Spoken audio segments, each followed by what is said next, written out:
Welcome to 3-Minute Thoughts. So, it's about time I finally talk about Seed Step 4.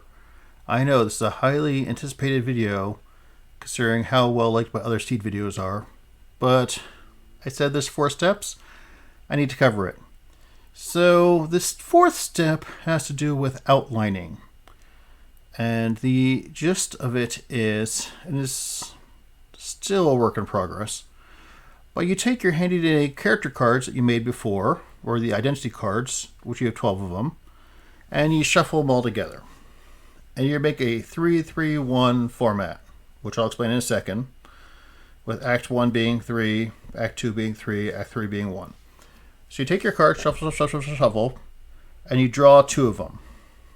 And this is Act 1, Scene 1, and now you have 2 identity cards. And you look at them and go, these 2 characters have a conflict involving these identities.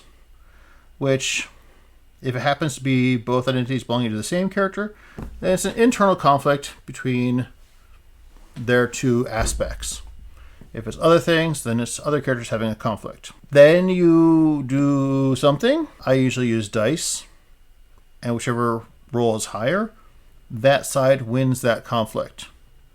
And again, this is for outlining, so this is just a very bare bones what you can do. And you have a winner of the conflict, and you put that card aside, and the other card you throw away. Or you also put it aside, but not in the same place. Act 1, Scene 2, draw 2 new cards from now the 10 remaining cards, and you have a new conflict between 2 new things. One of them wins. You take that card, you put it with the other winner from the previous act, and the loser discard.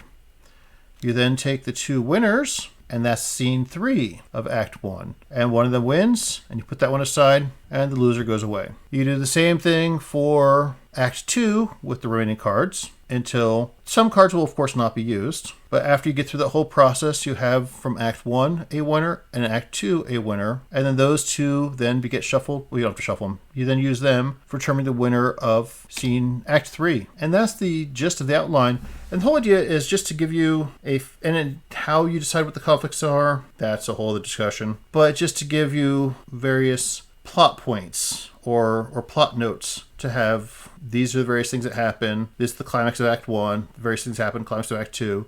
And how Act 2 calls back to Act 1 for the very final conflict. That's the gist of it. It's messy, it's ugly, it definitely needs a lot of work, more than what 3 minutes can do. There you go. And I've used it for outlining some stories, and then you have to fill in more outlines and actually write things. That's the nutshell. Have a good one. Thanks.